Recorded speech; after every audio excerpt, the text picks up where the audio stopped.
My people, my people, my people. What up, though? What's going on, man? It's Panthers Nation in the building tonight. It's Panthers Nation in the building tonight. It is the bye week. Your Carolina Panthers are 7-6. December just started. There's more than a chill outside. It's cold outside, and we got the week off, man. But we are breaking down your Carolina Panthers' big-time victory over the Los Angeles Rams. They said we couldn't do it. They said we wouldn't do it. They said we might lose by 30. I don't know about you, but I checked the scoreboard, and the good guys came out on top.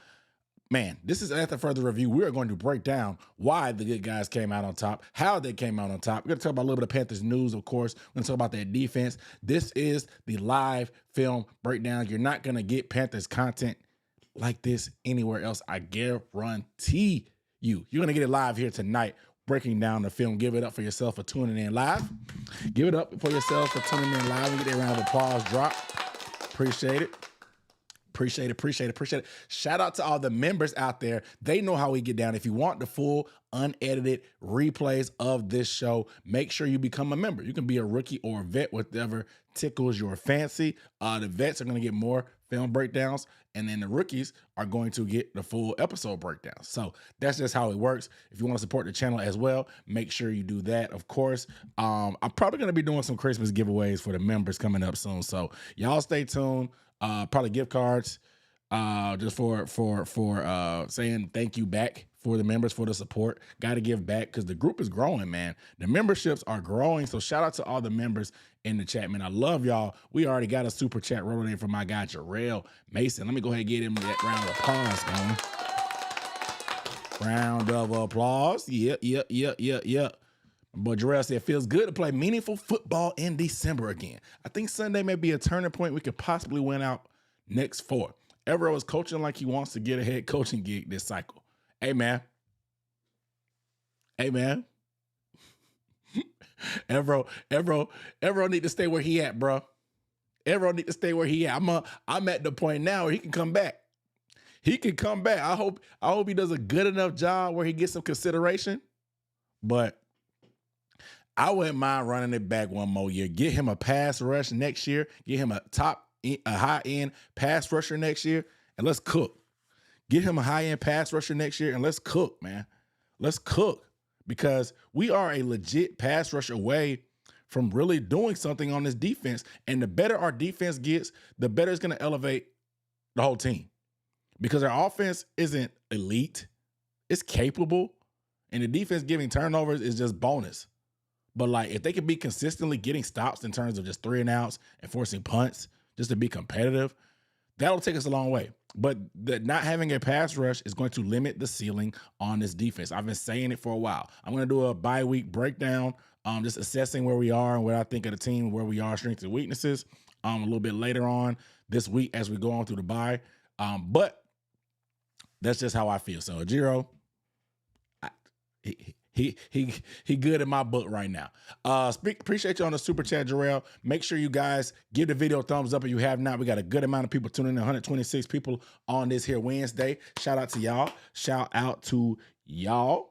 But we only got 35 likes. That's tragic. It's tragic. So make sure you guys do that. This is big time right here. Shout out to my guy Tez on the super chat. He said, what up, though, Dunk? I did my 2025 YouTube recap, and you were my most watched channel at 120 videos. Shout out to you, bro, and your content. 120 videos? First of all, I didn't know I made 120 videos. That's crazy. One time for that. One time for 120 videos for your boy. That's a lot. That's a lot of videos, man. 120 videos. Shout out to your boy on that. 2, shout out to you for watching all 120 of them videos, man. Shout out to you, bro. That's a lot of videos and a lot. I mean, look, man. If I haven't learned anything, bro, you can get money back. You can get a refund back for all these Christmas gifts that you don't want, but you can't get time back. And so for y'all to really spend the time watching the stuff that I put together, my creative outlet, my thoughts, my opinions, these type of film breakdowns, I just appreciate that because there's a lot of people making content. For you to watch 120 videos, I'm so grateful, so thankful for that, dog. Obviously, I'm thankful for the super chat as well. But again, spending that time, that stuff you can't get back because we all got lives, we all got families, we all love this football team, me and you both. So for us to have this avenue in this community to be able to talk about it, recap, whatever, and at least and enjoy it as well with us being actually good this year. I appreciate all that. I appreciate everybody else. If you got a YouTube recap and you get a screenshot or something, send it to me on Instagram or Twitter. I would love to put like a montage together, just showing if you have that, like if you have the icon that shows you the top 5, send me that on YouTube or on Twitter or Instagram. I would love to see that, man. Appreciate you, Tez, dog. Appreciate that support as well. Yeah, make sure y'all, and first things first, in terms of, let me get in the chat real quick. Chicken Wayne, what up, though? J47, what up, though? J Rock the Ruler, what up, though? Roy Bowman, what up, though?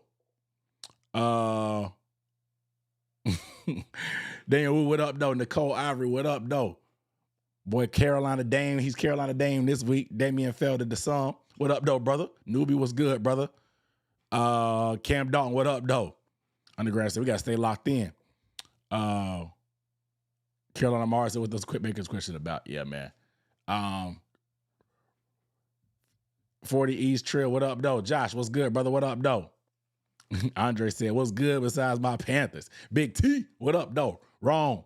Roman Wrong, what up, though? Shane, what up, though? Trizzy, what's good, brother? What up, though? What up, family? Belives, what up, though? Dwayne Geddes, what up, though? Marcus Harvey, what up, though? M7J7, what up, though? Brina said, let's go. Don't sleep. Vic in the building, what up, though? Shout out to Vic. J Tree, what up, though? Don't said, what's the opening music from? I got it from Artlist. It's a website called Artlist. It's just some royalty-free music, bro. I want some epic music to build up, and I got that.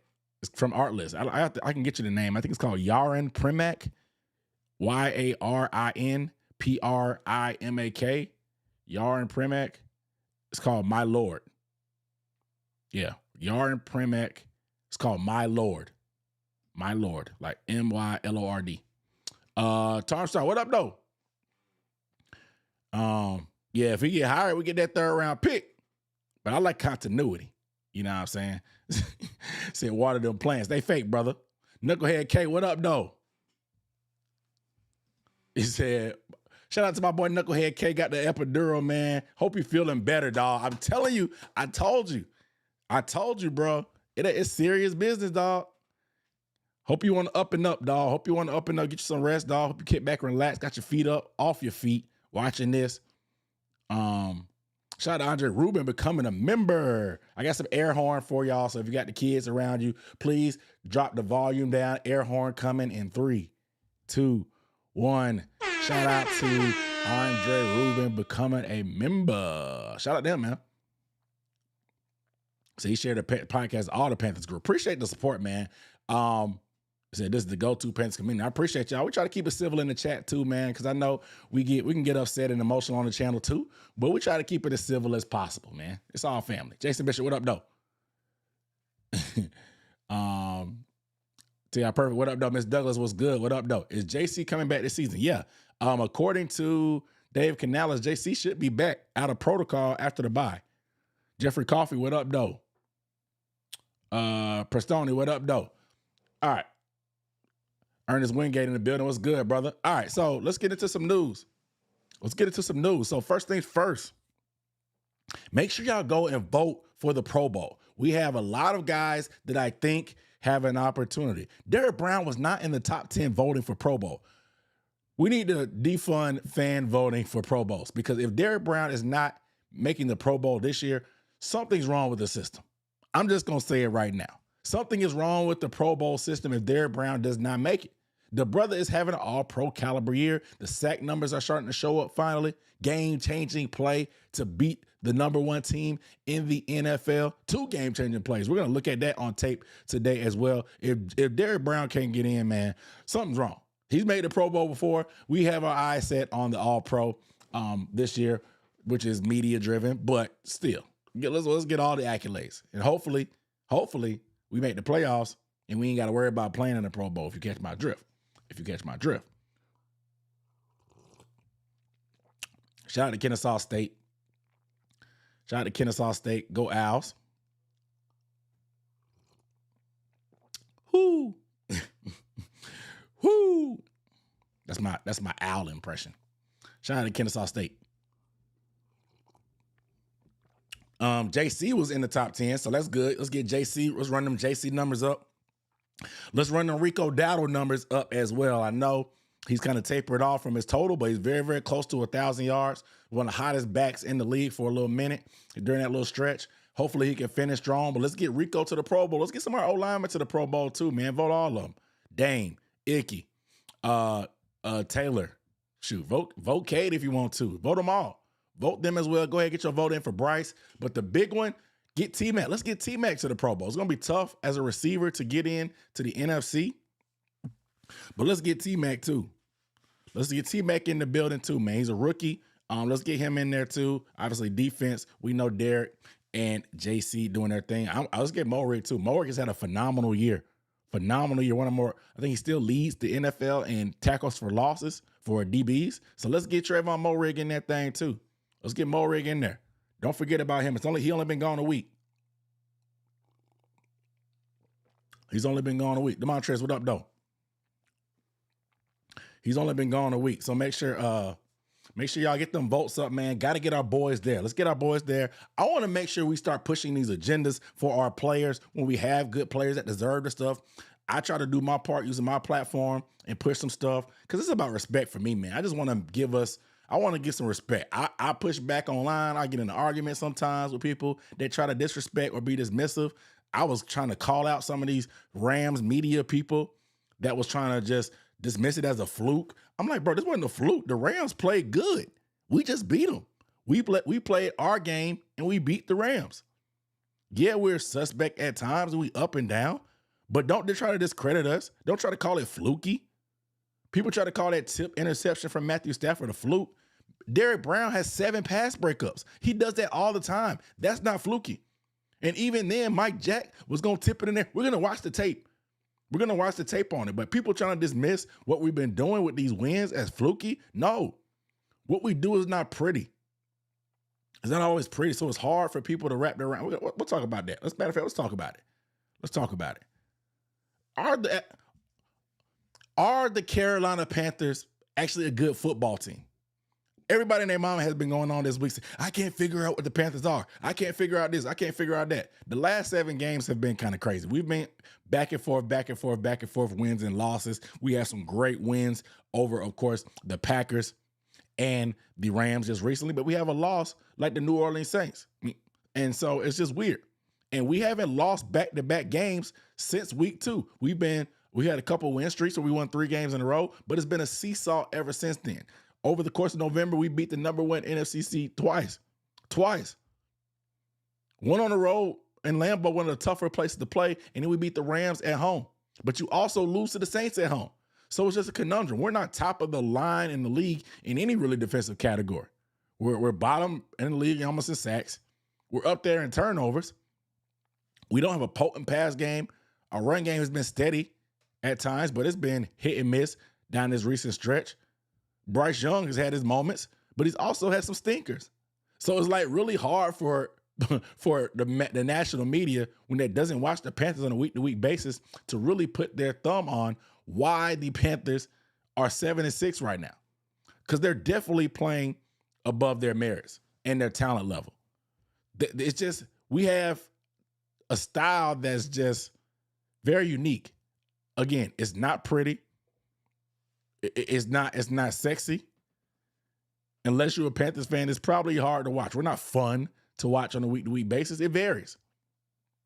When Bryce Young is doing this thing, yeah, we're definitely fun. But I think the inconsistency of this team has to do with, one, youth. We have a lot of young players. Talking about experience and snaps, we have the 5th youngest roster in the NFL currently. Average age is 25, almost 26 years old. We have youth at the quarterback position, and we have youth and experience at the head coaching spot, which is also the play caller. So there's a lot of figuring out that's going on the fly, and the Panthers are trying to figure out who they are. I can't put my finger on probably one game where the Panthers really just didn't have a chance or wasn't self-inflicted issues that beat us. I was talking to Damian on Twitter about that. Maybe the Bills and the Jags, maybe. But like the Cardinals, we get the onside kick. We've been so good in these final game-winning drive scenarios, but that's the one game that we got stuck in mud. We recovered the onside kick with a chance to win with a touchdown a minute and only 55 yards to go, and we couldn't move the ball. Even though we got a million flags and fresh sets of downs, we couldn't finish that. That's so uncharacteristic of us. If we have that one, that might come back and bite us in the butt because that's a scenario we've been in multiple times this season and we've come through. The Patriots, we got the ball inside of their 40-yard line on 5 different occasions.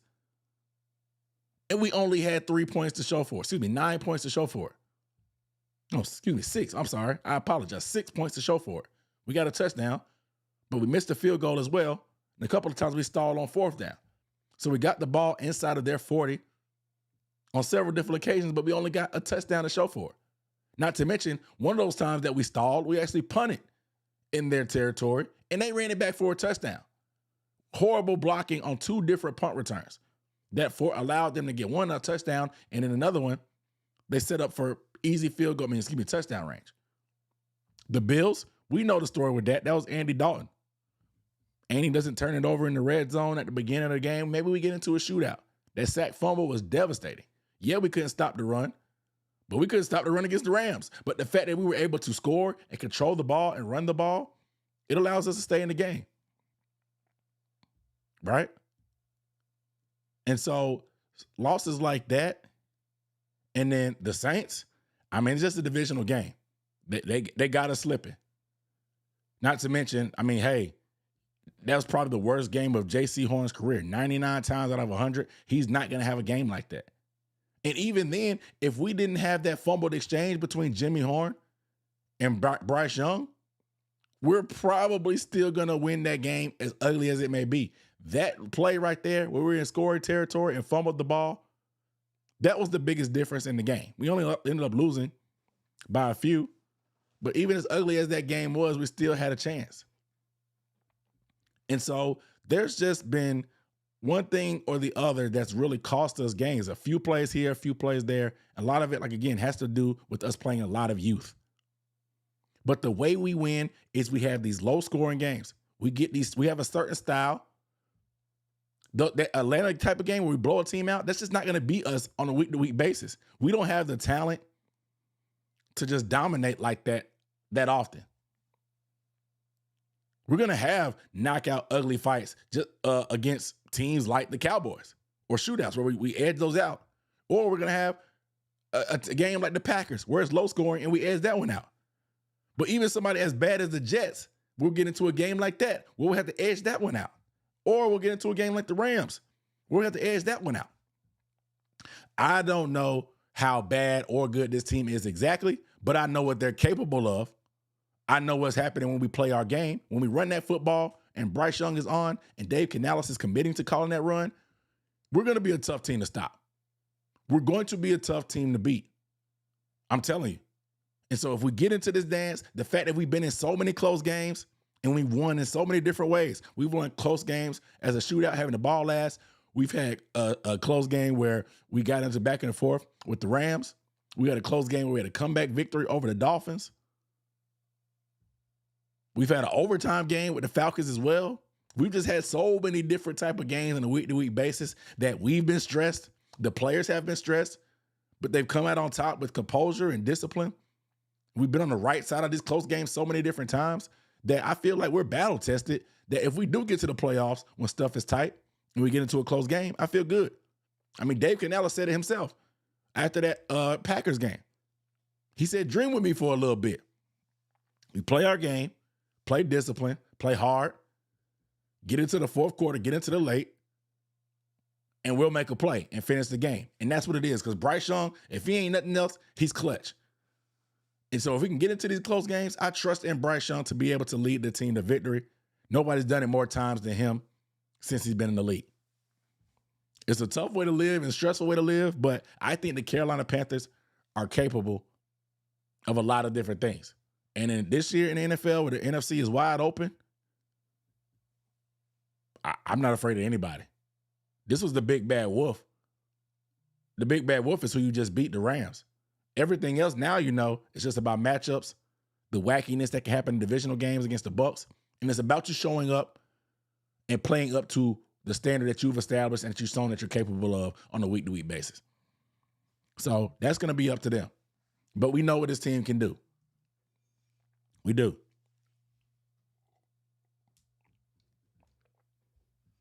And y'all are in the chat agreeing. Yeah, we show if we play in our game, we can beat anybody. Shout out to Marcus Harvey on the super chat. Appreciate you. I didn't see no message, but I appreciate the support. Chicken Wayne, appreciate you on the super chat. Said Bryce can be consistent on the stretch. He will be getting his own super chat. He will get his own super chat. Yeah, I mean, look, man. If Bryce, it's simple. It really comes down to winning the turnover battle, Dave Canales committing to running the football, and Bryce Young being consistent and clutch. Because Dave Canales, even when he got pass happy, there were opportunities down the field that Bryce Young just didn't see. He wasn't comfortable. Maybe the rush bothered him, that he got to the check down too quick. But there have been some opportunities. But that's just not the way we win. Yeah, it worked against the Falcons because they shut the run down, so we had to pass, and we just have their number. But most time we need to start out trying to run the ball and establishing the run. He tried to skip too many steps against San Francisco, trying to build off what we did against Atlanta. No, stick to your game, bro. Stick to your game. You know your game. You know your game. Run that football and let Bryce Young go with you from there. Because when we run the football, we're not even like a huge explosive running team. We just stay on schedule. We don't get a lot of negative runs.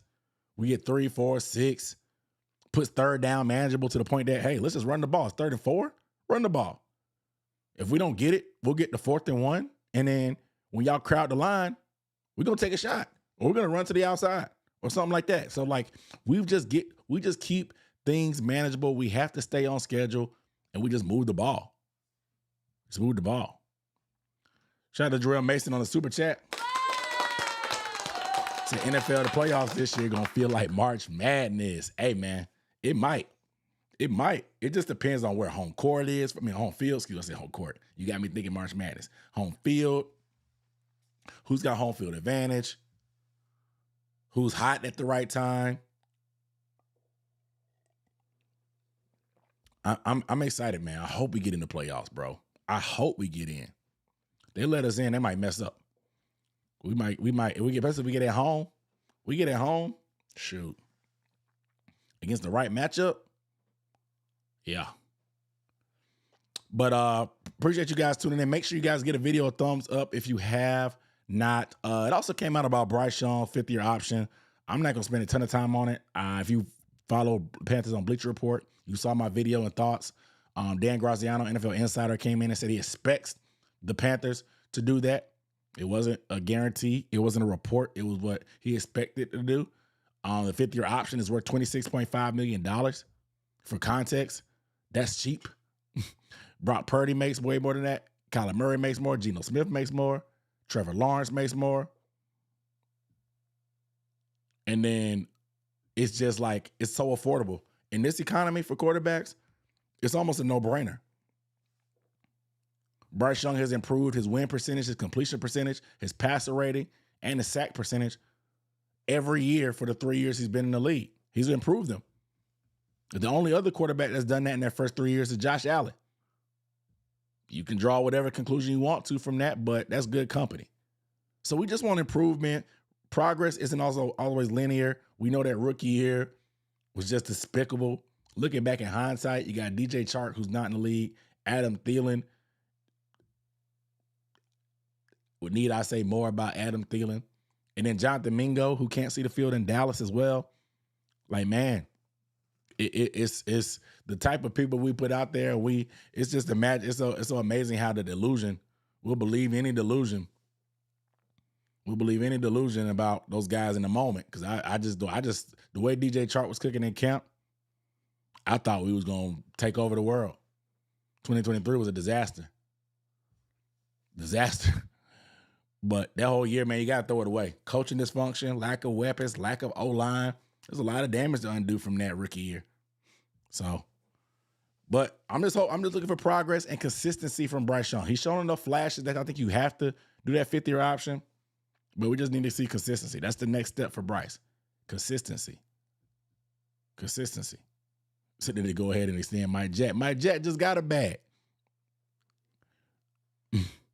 He just got a bag. He good. He good.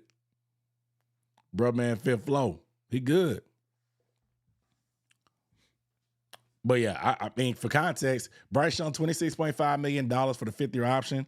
Cam Newton's contract extension when he signed it back in, 2015? Excuse me, 2016 he signed that?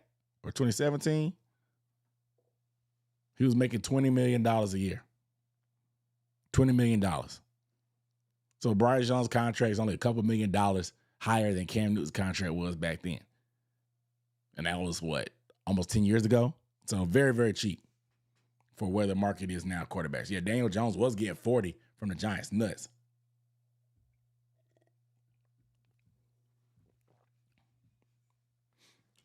Yeah, people forget what keep pounding is, bro. Like I said, keep pounding. Keep pounding on your collar, bro, of your jersey, man. Got to remember. No, Mike Jack signed a contract this offseason. Mike Jack has 2 years left. Well, 3 years left, something like that. I think Mike Jack signed a 2-year extension, so this year, and then he's here next year. Next year will be his final year of his deal. All right. Without further ado, I want to get to the slides. So today's going to be a great episode, guys. Film-wise, we're going to talk about what we did offensively. I'm going to show you film breakdowns about the money downs, aka the third and fourth downs that we converted. We're also going to go the standout players of the week. We're going to do a little bit of film breakdown on that.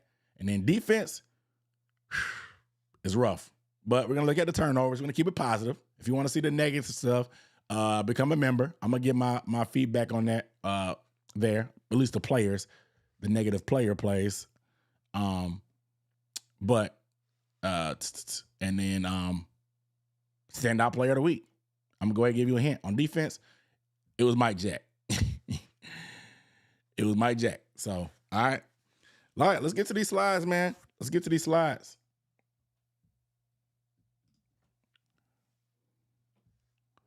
So, offensive performance. First things first, the 2 running back system showed up. Happy to say that the 2 running back system finally showed up. It only took us 13 games to figure this thing out.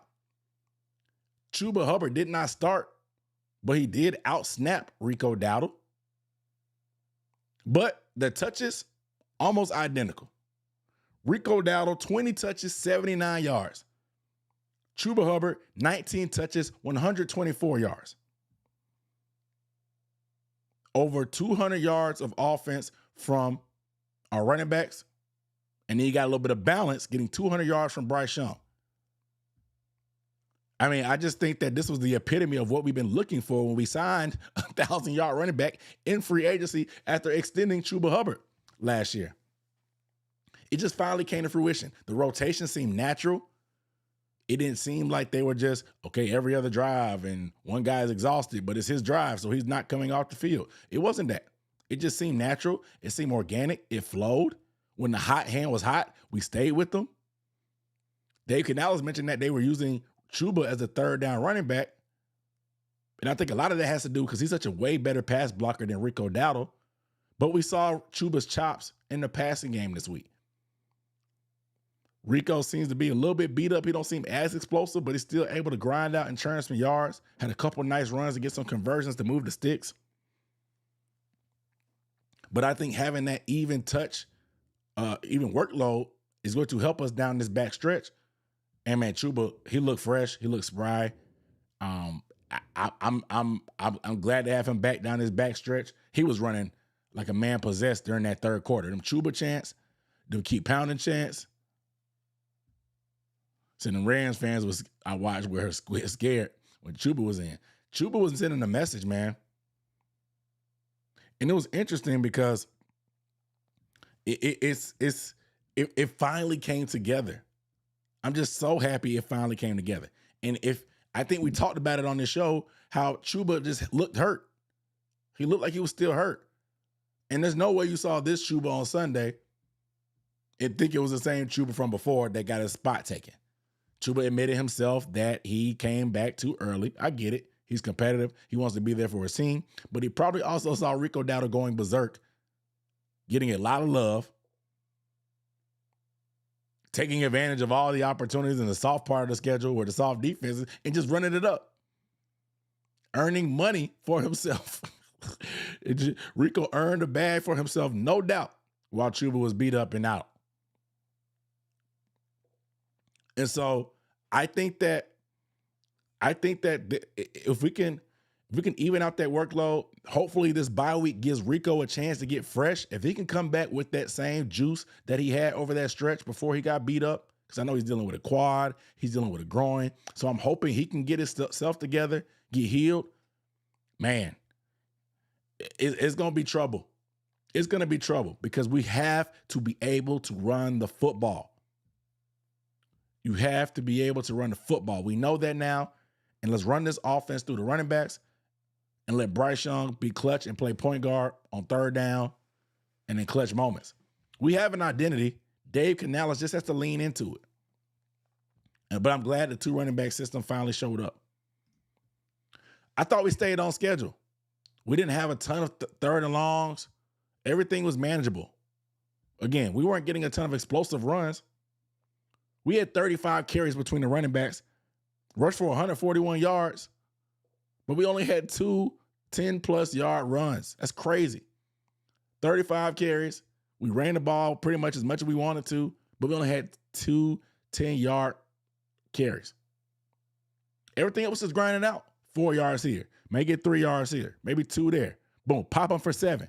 Pop them for 8, 6, 3, 5. It was just gashing and gashing and gashing. Just body blow after body blow. It was raining. They knew what we were going to run. We knew what we were going to run. We just continued to do that. And when you stay on schedule, again, you get yourself in the 3rd and 3, 3rd and 4. You can run the ball. Dave was running the ball. We ran the ball on 3rd and 3 one time, and Chuba got it.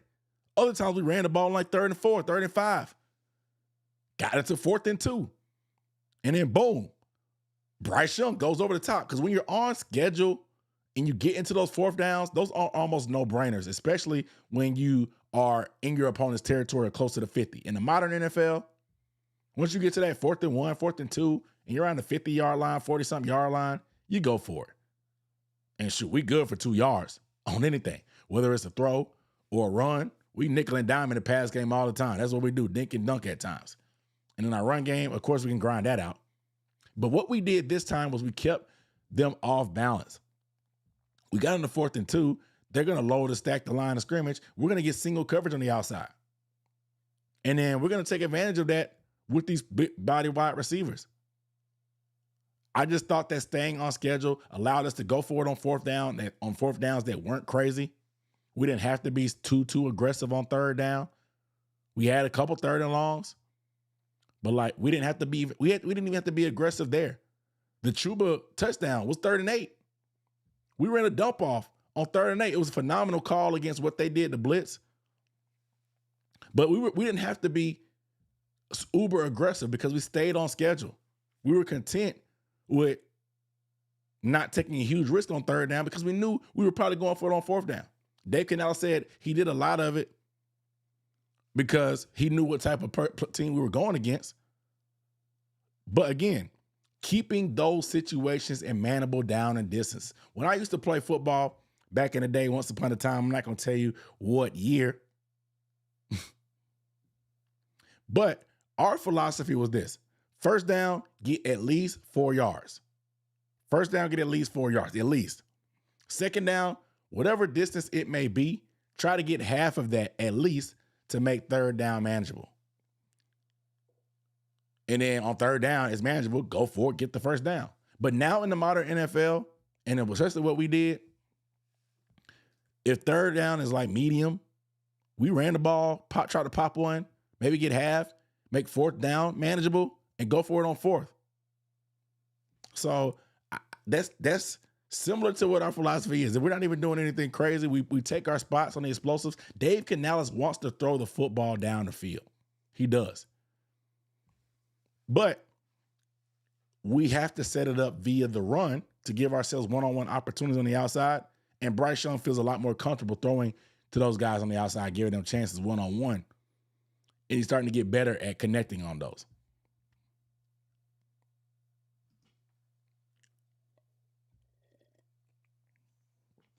And that takes me to big bank, take little bank. On the money downs, we were 3 for 3 on fourth down, 7 for 15 on third down. So if you add up all these conversions, because third downs that we didn't get, we went for it on fourth. So 10 for 18 conversions. That keeps the play clock running, bro. That keeps us with the ball. In the third quarter, they only had 3 plays. We grinded it out coming out of the half, got a touchdown, forced a 3 and out, finally our only punt of the game. Then we got the ball back, grinded out the rest of the quarter, completely taking the air out of the ball, continuing to go for it on fourth. I just thought that we just bullied them. Big people beats little people. We just ran the ball. We ran a lot of duo. We pushed them around. Sean McVay said it himself that we pushed them around. We got good movement at the line of scrimmage. We fell forward every time with the running backs. Just continue to body blow at the body blow at the body blow. And on the outside, we were bigger than them. T-Mac, bigger than that little corner they had. Jalen Coker, bigger than that skinny little corner they had. Both of them. And so when we had one-on-one opportunities, our big body wide receivers took advantage. I just thought that we inflicted our will in terms of just being the bigger players on them. I didn't realize we had the tallest receiving core in the league until they put that graphic up and Drew Brees pointed it out. 6'3", 6'3", and 6'4". We got some big guys. And you got a corner that's 6 feet, 165 pounds in Forbes, gave up 110 yards. We cooked them. We did. And so I just thought it was a great game plan. The players executed. They were on the same page. When Dave Canales and Bryce Young are in lockstep, man, we can really do some things. But it just seems like sometimes it's square peg, round hole.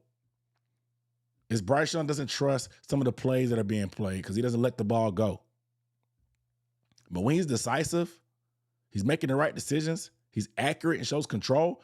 At times, he had more. Once it got in the second half, Bryce clearly had more control of his passes than Matt Stafford. Matthew Stafford was airmailing a lot of wide open receivers with plenty of time in the pocket. Not to mention he fumbled. The rain really affected him. He did. So we got avatar receivers. Oh God, we got avatar receivers for real. They tall. They're tall. And so in instances like this week, when you got smaller corners, it took advantage. I think the 49ers don't have the biggest corners either, but they played a lot more feisty. They played a lot more physical than the Rams corners did. And they challenged our receivers. I was good to see them bounce back against the Rams, but I would have loved to see them be big-bodied and bullies against San Fran, because a couple times in some short yardage places that they kind of got jammed up.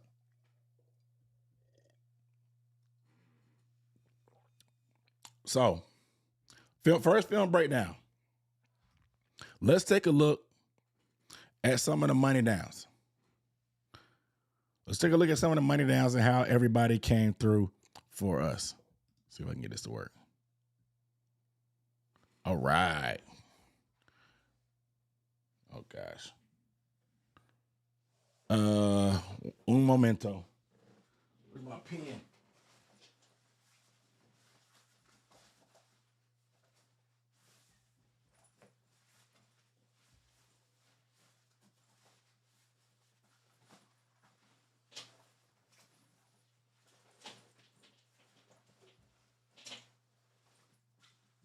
Where's my pen?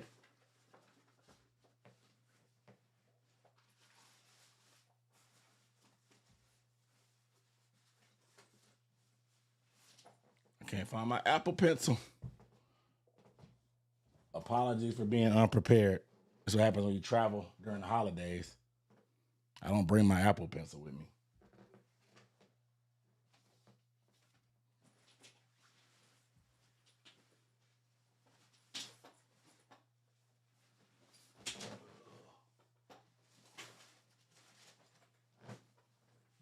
All right, got it. Sorry, guys. We here. We here. All right. All right. Woo. Good Lord. The Hawks got smoked by the Clippers. All right. Here we go. This is the first third down and long we have of the game. We're going to end up going to Jalen. End up going to Jalen Coker down here. Oh, Lord, my pen is dead. All right. We're going to end up going to Jalen Coker down here in the slot. He's going to be here in the bunch. He's going to run an out route here. You're going to get JT Sanders, run a hitch. The thing is, they're going to have switch releases. So switch release is when you have guys here on the outside. You have JT Sanders, but you have Jalen Coker here. But Jalen Coker is going to end up going first and going outside, and JT Sanders is going to end up going inside. You're going to use it to try to confuse the coverage and create leverage because Jalen Coker is going to run an out route. And so watch Coker run this. Full speed, break off the line. Look at that separation. Arithmetic on B.Y.'s part. Bro, it's a thing of beauty, man. When he's on, he's on. If we can get that consistency, man, when he's locked in, and for this to be in the rain, again, in the rain, wet football, wet gloves, the turf is wet. These are not high percentage throws in these conditions. But like we're delivering, we're catching, the passing game is working. It's just balance, 200 yards passing. 200 yards between both running backs. When Bryce Young and Dave Canales are on the same page, bro, we are going to be a tough out. We are. When Dave Canales commits to running that football and we take our chances like that in these scenarios, Bryce Young, obviously, clear. When you give him time, we got weapons now. We got T-Mac. Coker's being slept on because T-Mac gets a lot of attention. So, like, we can do some things, man. We can do some things. We can. All right, so let's get back. I thought I had a stupid super chat. I didn't. Y'all all right? How y'all doing in the chat? So y'all enjoyed the film. Y'all make sure y'all give the video a thumbs up if you have not. We about to keep rocking and rolling. Sassy but classy Cassie. What up, though? Appreciate you checking in. Did I miss anybody else? Once we get Jimmy Horspeen involved, I think RC Room would be even more dangerous. Yeah, I agree. Jimmy gotta come on a little bit. So the San Francisco game made them play more physical. Yeah.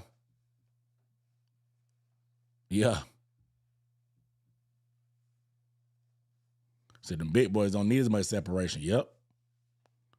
The big receivers take up for a small quarterback. Yep. I agree. Yeah, I mean, he was so composed, and like that was one of the best pass rushes and D-lines in the league. We only passed the ball 20 times, but this is the third lowest pressure percentage that he's had all year. So like, it's when we had time, he can do some things, man. So yeah, them rainy practices we had during camp and stuff, it paid off. The Rams, they don't practice in that kind of stuff.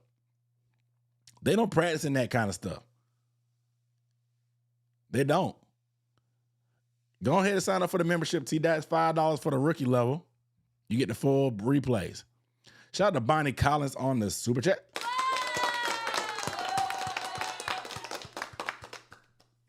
Appreciate it. Said pair character stretching his arms forward, raising his thumb. Appreciate it. I have not got to film the defense yet, Mr. Sean. So you got to give me the 5K. I saw Cleveland Brown podcast on Sunday made $50K. And they ain't as good as you. They made $50K doing what? Dang. All right, this is Carhartt. Black on black. Carhartt. This is I love hats. Hats are kind of my hobby. Caps are my hobby. I try not to wear them all the time because I feel like the whole superstition of the making you lose your hair is a thing. But it is what it is. But let's get back to the slides. Bryce Young's performance, man, he was just clutch. Look at next gen stats in the pass chart, man. It wasn't a lot of. There's only a few deep shots we took. We picked our spots. We got 1, 2, 3, 4, 5 attempts over 20 yards. So we took our attempts and picked our spots. We're choosy. 2 for 5 on 20+ yard throws.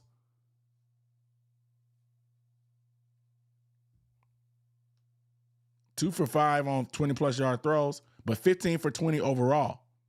Just efficient, doing what you need to do, moving the ball, getting rid of the ball. This is game manager-like passing chart in these conditions. But Bryce Young finished 8 for 10 for 162 yards, and all 3 touchdowns were on 3rd or 4th down. Only the second quarterback in the next-gen stats era with multiple 4th down touchdown passes that traveled over 10 yards in a single game. Joe Flacco did it in week 6 this year. Crazy.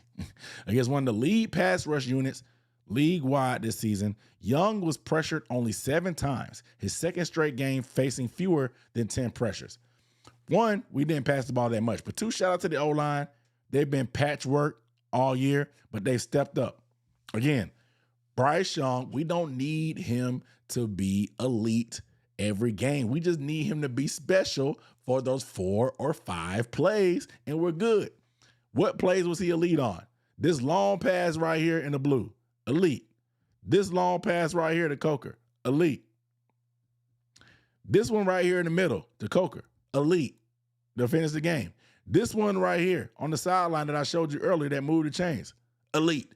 We don't need him to do much more than that, man. Even this one right here was a 3rd down.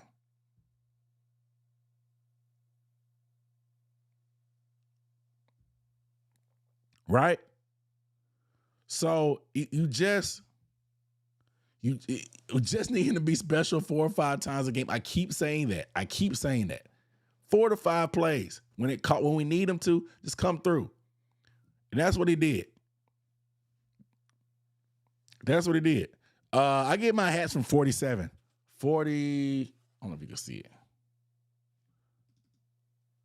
47. That's the brand. But this Carhartt one is nice. I don't own any other Carhartt. I might have to go ahead and get me some overalls to match with this eventually. So hopefully not too many more 4th downs. Too stressful. Yeah. Yeah, the Panthers going to definitely raise that blood pressure. You're going to get them.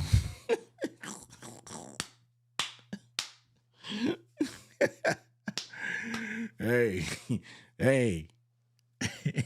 The Panthers, any given Panthers week, no matter who we playing, you're going to get them. You're going to get them every week. You're going to get them every week, man. I'm telling you, from this team, they're going to put you through it. They're going to put you through it, man. I'm just glad we've been on the right side of it. A lot of these good close games. You know? I'm just glad we're on the right side of history.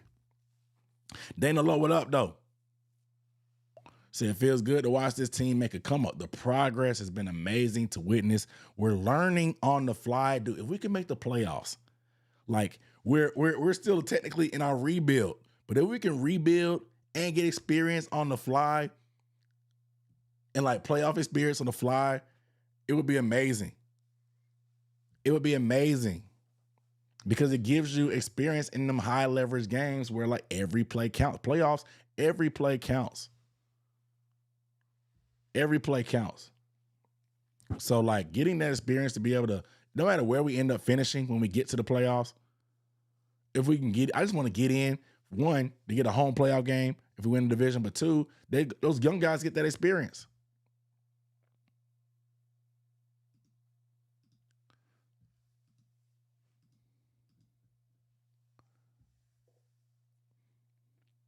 Do I think Bryce Young's run loosened him up? Probably. I think that lets you know that he wasn't going to be as hesitant as he was last week to run. He was hesitant at times to run or pass against San Fran, but that wasn't the case this Sunday. Back to the slides.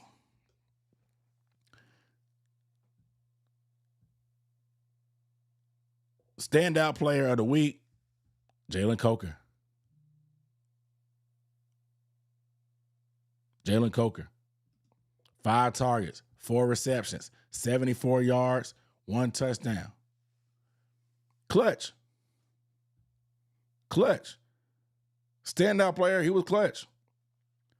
But like the route running, the ability to get open, he was there. He was dependable. He was reliable. He's efficient. It seemed like they want to give him even more targets. Listening to Dave Canales, they've been trying to give him the ball, but like they want him to give him the ball even more. Let's check out the tape. Jalen Coker here, again, we showed you the route, but again, that footwork at the top is what sells it. Again,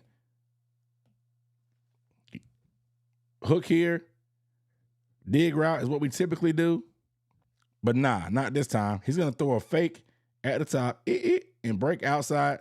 Watch what he does to the defender here. Boom, boom, boom. Boom, boom, boom.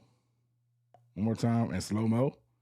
Boom, boom, boom. Makes him jump inside because he thinks that he's going inside and breaks the out. That's all she wrote. Jalen Coker, man, did his thing, man. Good job by the young fella. Great job by the young fella. So glad that he was able to get that breakout performance for him. He's my standout player of the week. So good, I had to do it twice. Chuba Hubbard, other standout player of the week. 17 carries, 83 yards, 2 receptions, 41 yards, 1 touchdown. If you don't know, now you know. Chuba Hubbard is back. This is him talking trash to the crowd. I don't know what he said. Some people said that he said, "This is my ish." Some people say that he said, "Remember me," something like that. Regardless, Chuba Hubbard is back. I love it. He looked explosive. Having him and Rico Dowdle fresh coming off the bye week is going to be pivotal for our stretch run. We need them both.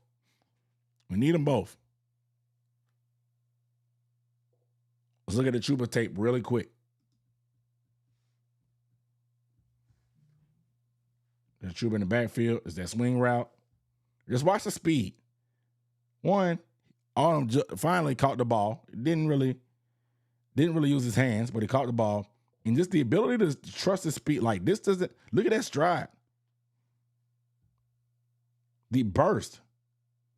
Great job. But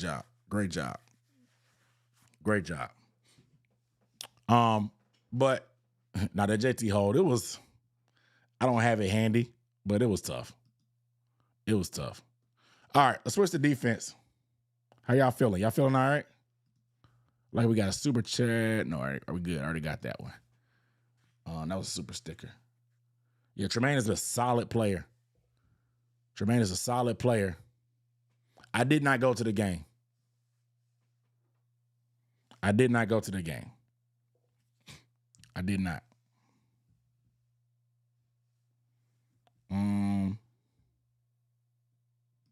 maybe I can find that JT Sanders hold. Let me see. Do I have it handy?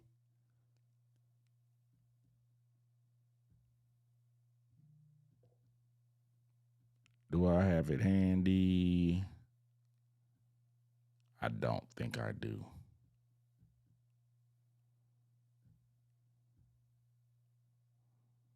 Nah, I don't have the JT Sanders hold handy. It was a lot of. I see why the ref threw it, but like, come on, man. It was weak to me. It was weak to me.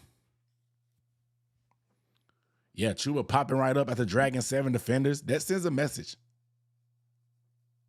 That sends a message.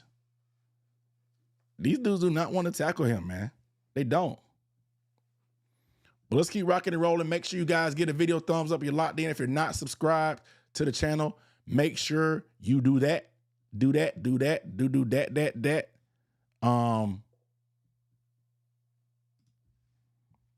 Do that. All right. Defensive performance. It was rough, man. The paper mache. Did I spell paper mache correct? Matter of fact, let me Google it before I embarrass myself. Paper Oh no, I put too many letters. I put paper machete. Y'all didn't see that. Y'all didn't see that.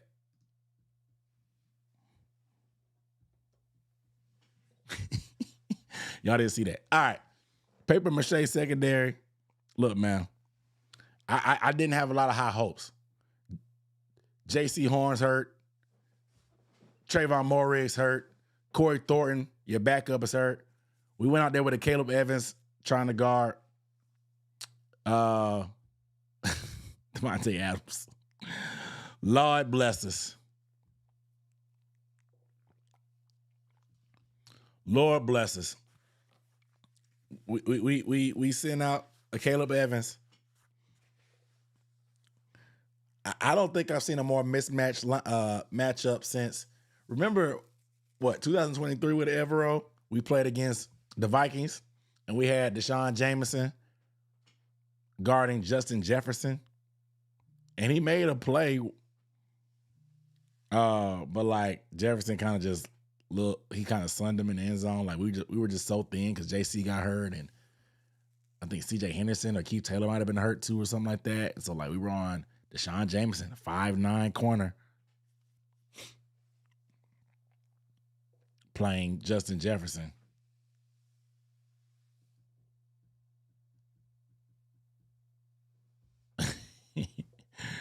And so Evans, bro,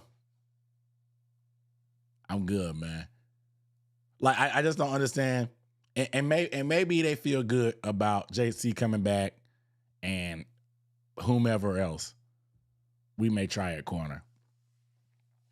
But I'm just not so sure why we didn't try to kick the tires on Darius Slay. Like Darius Slay hit waivers. Like Darius Slay can't be a depth piece. He can't be an experienced depth. They play a lot of cover 3 in Pittsburgh. Like I just do not want to see Evans on the field right now, bro. Evans had him twirling in place. Oh God. Oh God. But like, it was patchwork. But the adjustment that they made for the lack of Morig and J.C. Horn was they decided to move Mike Jack to the boundary. The boundary is the short side of the field. It's a whole different type of skill set and responsibility. A lot of times you're one-on-one. Many times you have to play some press coverage. Many times you have to have your back to the football. These are all things that weren't necessarily strengths of Mike Jack, because if you're playing press, you got to be able to turn and run. Mike Jack is long and rangy and physical, but he's not a speedster by any means. But I do think the fact that we had a certain matchup with bigger physical route runners, more so than burners, with Puka Nacua and Devontae, that they felt comfortable putting Mike Jack at the boundary, and he stepped up to the bill. We saw Mike Jack have a struggling stretch during the year where he got cooked by Stephon Diggs, Waddle gave it to him. There's certain receiver types that are speedier or shiftier. They're going to give him trouble. That's why he typically plays that wide side of the field, plays off where he can see the receiver, see the quarterback, and make plays on the ball from there. That's just the type of guy he is. He's rangy that way versus having his back to the football. Still did a valiant job being that top guy. I thought he was pretty much locked down. Gave up that one miraculous catch to Puka Nacua, but like he was in position. The replay on the broadcast showed he clearly had his hand on the ball. That was just a phenomenal catch in the rain with your inside hand, one hand. It's one of the best catches you'll see anywhere. So sometimes you just got to shake the guy's hand. And that slant, that touchdown he gave up on the goal line, that was a no-look pass by Matthew Stafford. Sometimes you got to shake these guys' hands. It's a 2-yard catch. Sometimes you just got to shake these guys' hands.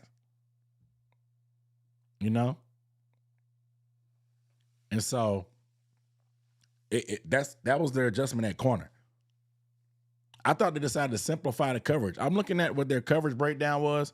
They ran cover 3 60% of the time on Sunday versus Matthew Stafford. Simplifying the coverage is when you have that much inexperience in there and youth. You limit the communication. You try to make guys play fast instead of overthinking. You don't want a lot of blown coverages, so keep the coverages simple. We ran cover 3 60% of the time.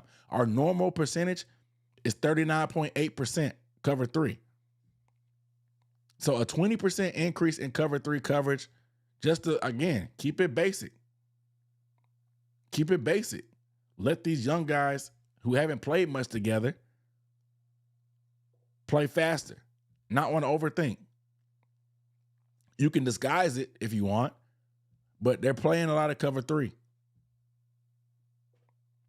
And then the other adjustment, obviously, was Lathan Ransom, who plays safety, but decided to play more of the Morig role. Morig plays that hybrid safety / linebacker in the box. So because Morig plays big nickel, Morig plays linebacker, Morig plays deep.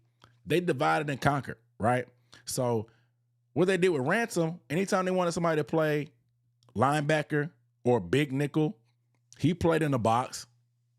But most of the time, Ransom played free safety. Nick Scott played a lot closer to the line of scrimmage as well. Just since there are more responsibilities, they haven't played some man coverage at times. He's a way better cover guy than Ransom. Not the best, but he's way better, in my opinion. He's a better athlete, moves better laterally, a little bit more fluid of an athlete. And so I just think that if you look at his breakdowns, he lined up in the box more than he lined up at free safety deep. That's the first time that's happened all year. Usually he's always that main guy deep and Morig's down low.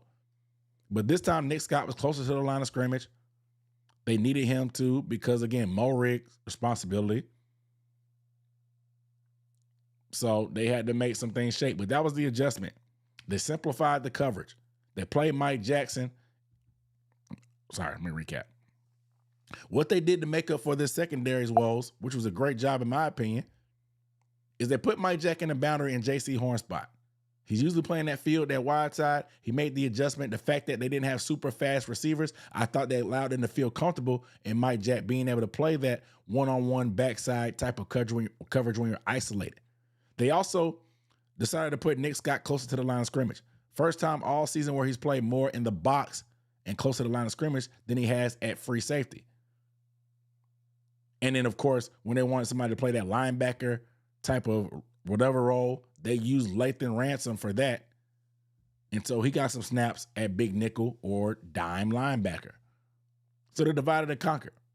And then mostly, they just kept it simple. Again, cover 3 was the coverage that they leaned on the most. Normally, they run it 39.8% of the time for the season. This week versus the Rams, they ran 60% of the time. You got multiple guys, backups, on the field at the same time. You want to keep the coverages simple. You want to allow them to play free and play fast.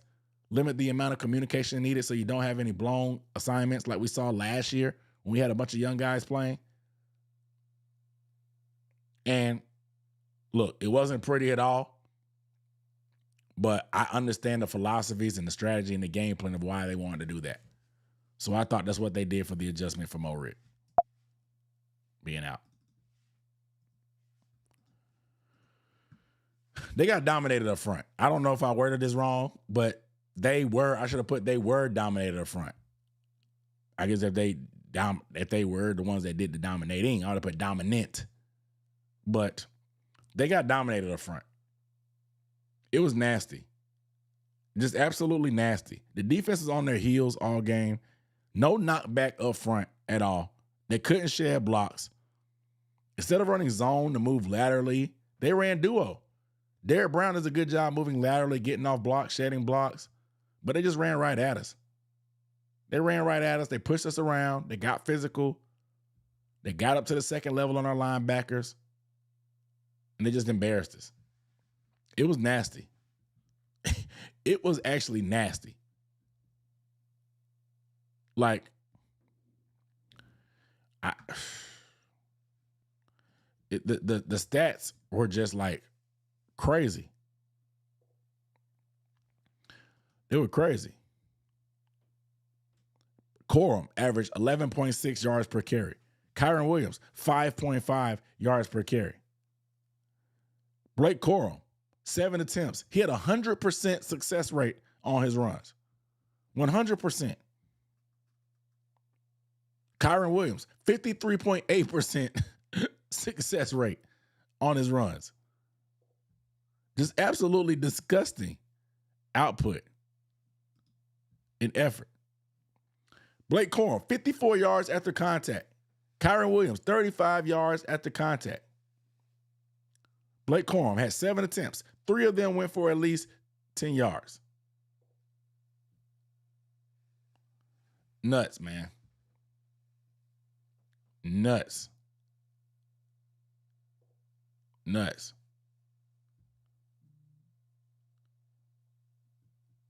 But man, they got whatever they wanted. This was like bend but don't break, but we bent way more than I would have liked. They completely bullied us in the trenches. Fortunately for them, or for us, they have a coach that just wants to pass the ball. Rain, sleet, snow, or hail, Sean McVay wants to sling the football around. If they were more patient and stubborn with the run like Dave Canales, they probably could have played control and keep away, but I just think they moved the ball so easy through the air that first drive that they fell in love with it, and they kept doing it. But as the rain continued to pour, you could see Matthew Stafford starting to airmail some throws. The one punt that we did force in the third quarter, he just had no control. He underthrew Puka Nacua one time. He overthrew an out route to that tight end that was wide open.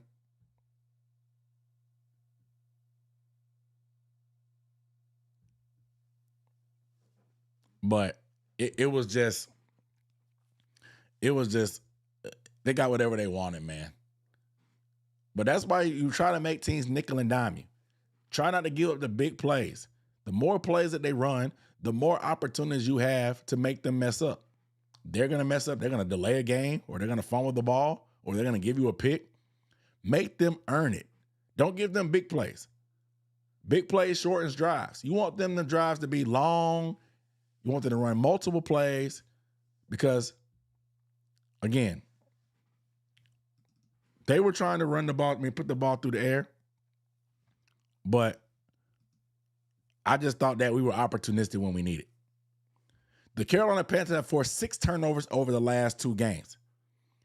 2 interceptions they've gotten over the past 2 games have been in the end zone. 3 have been in the red zone. So when you pick the ball off in the red, that's taking points off the board directly when they're in scoring position. So you're affecting winning by removing points from there. Even though you let them down there, getting interceptions in the end zone, you're taking that off the board completely. On the season, they forced 15 turnovers. 8 of those turnovers have been in their own territory. That's truly bend but don't break. You let them cross the 50, but something happens where you decide to make a turnover and you get the ball back. 8 picks and 2 fumbles or in their own territory. Think about that fumble Nick Scott got against the Packers, that they were in the red zone It seemed like they moved the ball with ease that opening drive, but it completely changed the game. The end zone pick by Matthew Stafford. It looks like they were going to go right back down, but that pick looked like it completely took points off the board. And then the fumble at the end of the game, that sealed it. But they were in field goal range at that time. So that completely took points off the board.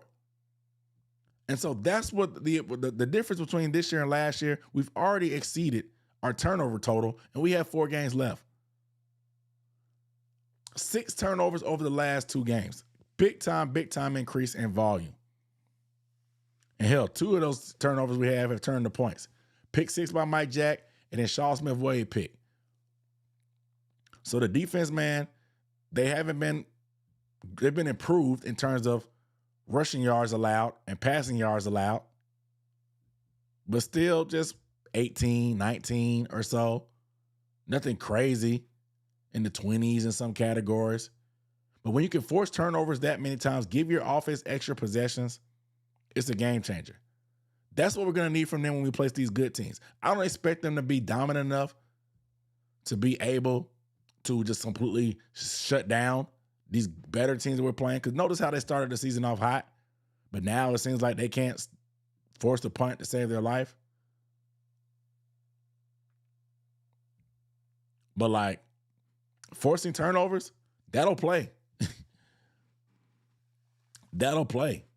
Giving extra possession to your offense, taking points off the board, that'll play. That will play. Let's take a quick look at the tape at some of these turnovers. All right. Matthew Stafford, this is going to be the first end zone one. Derek Brown here is going to get this tip way faster than that. I have. But again, opportunistic, man. Turnovers, they come in bunches, and they have been the past 2 weeks. You know? And so, excuse me. It's a beautiful thing. If we're not going to be able to stop these guys, getting turnovers, giving extra possession to the offense. Yep, excellent TE stunt. You're right. I got to go watch that Wallace mic'd up video. He's right, though. That dude's he's slow. He's slow. Shout out to J-Man1282 for becoming a member. I ain't going to do no air horns. It's almost 11 o'clock, but I appreciate you, man. Appreciate you showing the support. Yeah, he was running like he didn't know what to do. Like he was wanting to get tackled. He was wanting to get tackled. But standout player of the week, man, Mike Jack. 6 targets, 2 receptions, 1 pick 6. He did give up a touchdown, but it's a 2-yard gimme route. But Mike Jack, man, big time play, stepping up in the place of J.C. Horn. Again, he had his lows during this season where he was getting cooked by Waddle, cooked by Diggs. He had a hot start. He struggled during that little middle stretch, but he's really started to come on. That San Francisco game, he had a pick. He had a pick this game, returned it for a touchdown. Even though he dropped that pick versus Green Bay, he was still there in position to get it. That's some stingy corners, man. Stingy corners. Stingy corners. I just love what they've been showing. Let's go to the Mike Jack film real quick. We'll end it here. We'll give it. This will be the last film breakdown. All the way. Touchdown. But again, Mike Jack, my standout player of the week for defense, man. Defense, not their best effort, but they did enough, and they've been doing enough, giving the offense extra possessions. If we ever fully capitalize off these turnovers that they keep giving us, we're going to be dangerous. We're going to be dangerous. If we win that turnover battle, it goes such a long way for helping us. But again, we got a bye week this week. No team.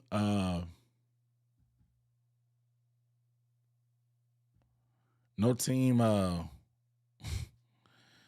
team film breakdown I gotta look forward to. So nothing to preview.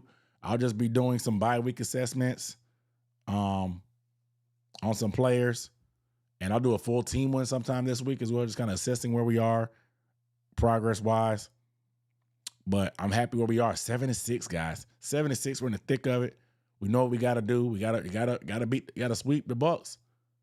Or maybe get some help. Maybe the Saints will beat the Bucks this weekend. Tyler Show hasn't been halfway bad. The numbers aren't good, but he's made some spotty plays. Maybe the Bucks get caught slipping. Jacoby Brissett almost put him out of there last week. That would have been huge. But I would love for the Bucks to lose this weekend for us to be in the first place. Coming out of the bye, man,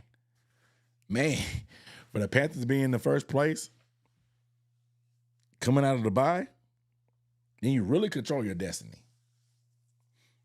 TD said in that instance, Mike Jack should have been swatting at the ball. Yeah. He tried to kind of catch it. He turned his hands over. Maybe could have played the hands instead, but he had his hand on the ball. He had his hand on the ball. But again, sometimes you just got to shake a guy's hand, man. Would JC give up that play? I don't know. Puka's a great receiver.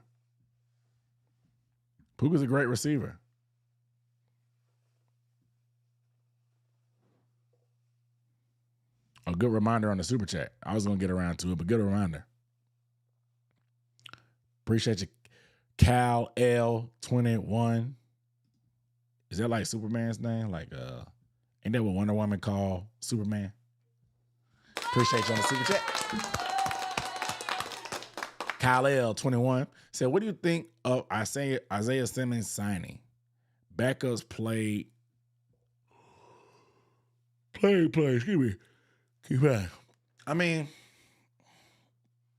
I don't know what Christian Rosebloom's status is going to be. He'll have missed 2 games, and then the bye week. If it's a regular hamstring strain, those are 3 to 4 weeks. That thing probably tender. I'm sure he tore it pretty good against Atlanta. So maybe we can get Roseboom back. Isaiah Simmons, I'm curious to see how they use him because they signed him to the 53. They didn't sign him to the practice squad. They signed him to the 53. We definitely need linebacker depth. Wallace looked lost. I'm not going to lie. It was his first game back, so he's probably rusty, but he looked completely lost in coverage. He looked lost trying to chase down screens. He was slow. Again, I'm going to put a couple of clips of Wallace up for members, but he looked lost and doing that. It was just bad, man. It was bad for Trevin. It was. And so I don't know, man. I don't know. We got to figure out linebacker bad because they can't do anything in coverage. None of them. No, we don't have any good cover linebackers on this team. None at all. They're decent against the run at times, and they've been decent when they keep stuff in front of them. But they don't get deep enough. They don't get deep to keep stuff in front of them. Tight ends and stuff. When they get behind them, they don't look over their shoulder. They don't recognize any patterns. They just not great. How was Isaiah Simmons? I don't know, man. He's been on the streets for a reason. I think it's ironic that we get him and everybody after debating between him and Derrick Brown. But what does his role look like? Is he a designated pass rusher that comes in on third downs, that can try to cover, can blitz at times because he has some speed? Do they try to play him at a hybrid linebacker role like they did, like Mulrick does, lining up in the box, being undersized, blitzing off the edge at times?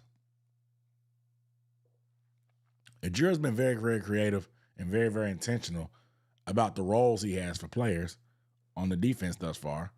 So an extra week during the bye week to practice, catch up with the playbook. Simmons probably plays some special teams, I'm sure. I don't know how much he'll get on the field. I mean, again, he was on the streets. I mean, some people in the linebacker room may belong on the streets, but I gotta imagine Shirless will be back Sometimes somebody was in concussion protocol, so he'll probably be back. Wallace will probably be back. So we'll have at least Shereless and Wallace. Shereless is hitting pretty hard, but he's not a great in coverage either. But I feel a lot better about him versus the run.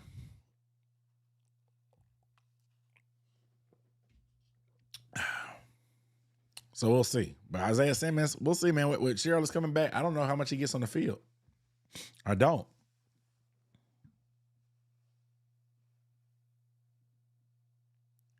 Bleeze got it, Dad. What up, though? Never bet against your team, brother. Cardinal sin number 1. That's why you lost. You can't bet against your own guys.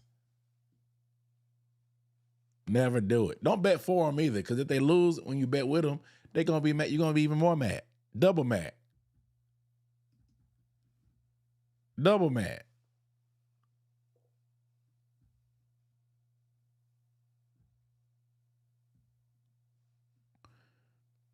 No, I did not want to add back Adam Thielen. We're good.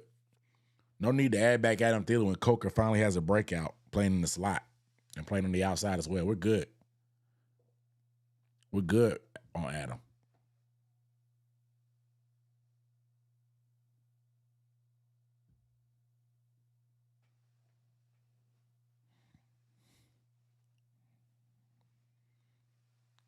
We're good on Adam.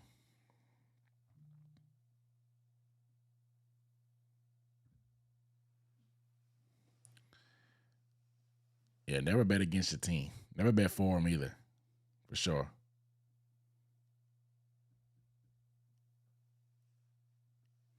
Yeah, I'm hoping after the bye they come out locked in. They come out locked in. What's more important in the draft? Linebacker or pass rush 100%, bro. Pass rush 100%.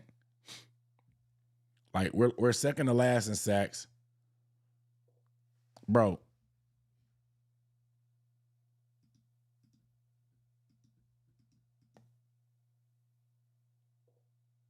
I forgot to put this slide.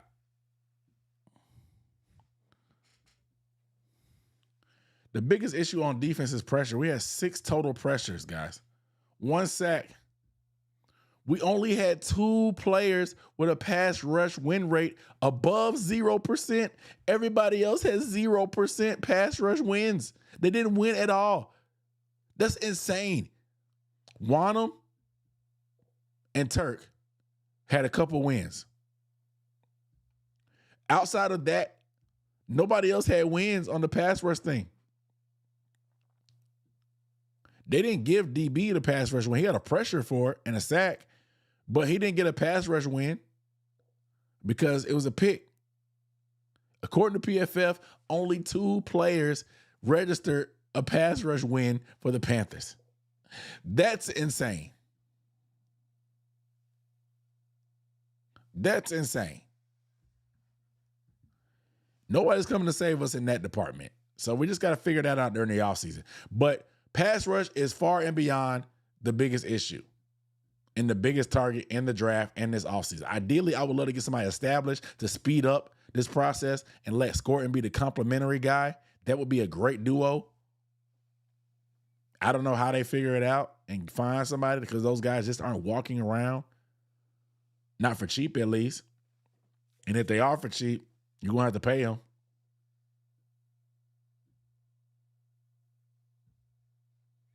But 6 total pressures on those 30 dropbacks, 1 sack when you got it when it mattered, but 2 players over 0% pass rush win rate.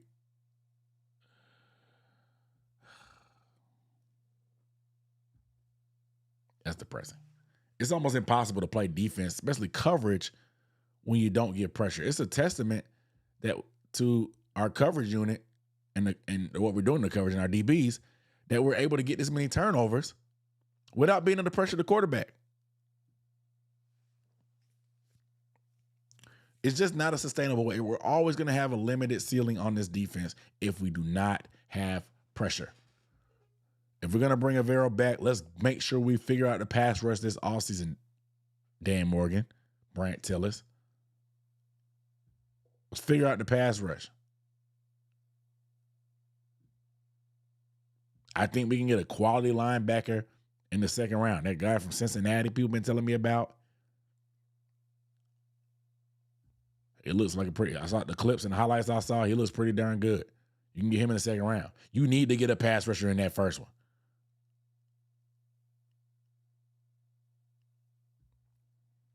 You need to get a big time pass rusher. Got to be pass rush. Jaquan asked about who I thought. I just gave my answer there. Pass rush. I don't want to hear anything else. I don't care if you think we need a linebacker. I don't care if you think we need a tight end. I don't care if you think we need a quarterback. We need a pass rush, man. If there's somebody in range, I need it. Ooh, let me get up off here, man. I've yawned 3 too many times. I love y'all. I appreciate all the support. Shout out to all the super chats tonight. Shout out to everybody tuning in. Shout out to everybody that joined and signed up with memberships. Love y'all. I got to get up out here. Y'all stay up, stay blessed, keep pounding. I'll see y'all in the next video. Peace.